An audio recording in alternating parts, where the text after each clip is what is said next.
So is that crazy hip internal rotation measure a laxity problem or not? Good morning. Happy Tuesday. I have Neuro Coffee in hand and it is perfect. Okay, wacky weather.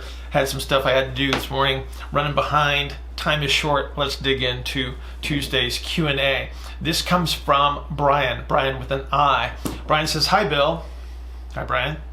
He says, "I just watched your video on the extreme hip flexion measures where the spine is a source of compensation that magnifies the hip ER range. I'm assuming that there's a similar explanation for the extreme IR range of motion. If so, can you unpack that for me?"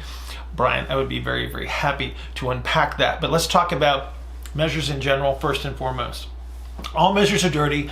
Nothing is accurate. So we have to respect that fact. I can honestly say that I probably never measured anyone accurately, but what I have become over time, so I've been doing this for 30 years, what I have become is reliable. So I'm very consistent with how I execute and have probably improved in the last 10 years, even more so, because I paid a lot closer attention to how I do certain things. And we can talk about that at a later date, but there's like a shoulder flexion video on YouTube that might be of use to you in regards to how we have to control some of the things that we actually can control as we measure. But in general, let's just respect the fact that there's stuff going on underneath our measures.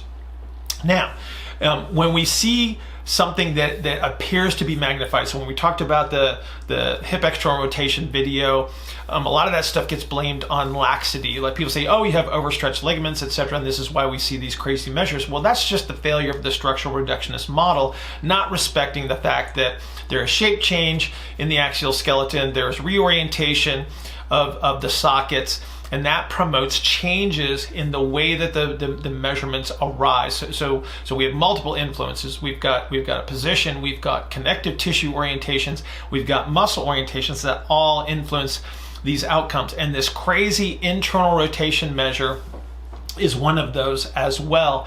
And so what you'll end up seeing, so if we looked at the average measure, remember we don't talk about norms, we talk about averages, we look at an average measure of hip internal rotation, depending on what textbook you look at, it's going to be somewhere around 40 degrees. But then you got that patient that walks in and you throw them on the table and you're measuring, they go, oh my gosh, they have 60 degrees of hip internal rotation. You go, oh my goodness, that hip capsule is lax, and it's usually not. So let's talk about what the orientation is that we're typically seeing under these circumstances, and then we can kind of, as you asked for, we will unpack this to a degree. So if I'm looking at the orientation of the acetabulum, and if I look at the ligamentous structure of the hip has this cool little spiral kind of an orientation to it. And so the orientation in itself is, if I try to turn this thing into internal rotation, it creates a constraint because it's already twisted in that direction to a certain degree. So this is one of the dirty little secrets about lower extremities, is they're already twisted into internal rotation. That's why the dorsum of your foot is on top when it should be on the bottom. And so this is the twist. So if I try to twist this farther, I hit the constraint. But if I look at orientation of this innominate, I can actually put this in a position where I actually untwist the orientation of the hip, and all I have to do is move it up and over top of that femur. So this is going to be an anterior orientation, so I will have traditional extension of the lumbar spine on the side where you get the magnified measure. And so that's going to take this pelvis forward and over top of the femur. And if I take it far enough, I'm going to start to pick up internal rotation, because essentially what I'm doing is I'm untwisting the capsule, and then I take my measurement, and then that picks up all that laxity. It's not laxity, it's just slack in the capsule created by position. I take that up, and then I hit the constraint somewhere about 60 because I'm using a dead guy 0 position. So a nice representation that I can use is sort of this wringing out the towel concept. So if I look at the twisted towel as if this was the ligamentous structure of the hip, when I'm moving my internal rotation, it's already twisted, and so there's my constraint to internal rotation. But if I reorient the pelvis where it's over top of the femur, and I actually start to untwist the towel first, then I have all of this slack that I can take up in the hip capsule, which is going to give me my magnified internal rotation.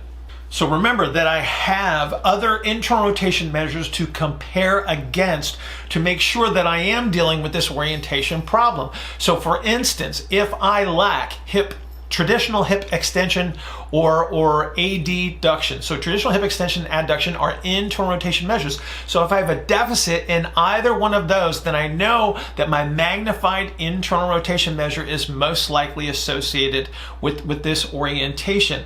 I also have my iterations to compare against as well. But here's the problem that you're going to run into when you see somebody with this magnified hip internal rotation. Chances are when you lay them on the table, what you would typically see is a loss of hip external rotation associated with the anterior orientation. So your expectation is that the same side shoulder would have a loss of external rotation, but that rarely shows up in this circumstance.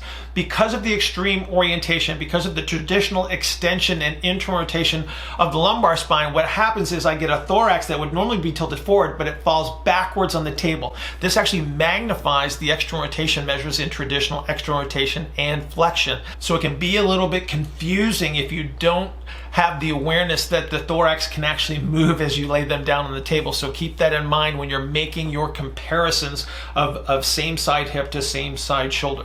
So Brian, in a nutshell, your strategy is to create the reorientation under these circumstances and not go to blaming laxity, unless you have some scenario where it's going to be very, very clear that they have some form of condition that would actually promote this laxity. Use your comparative measures, understand that all your measurements are dirty, and we have to account for the position on the table. Brian, I hope that answers your question for you. If it doesn't, please ask another question at askbillhartman@gmail.com, askbillhartman@gmail.com, and I will see you guys tomorrow.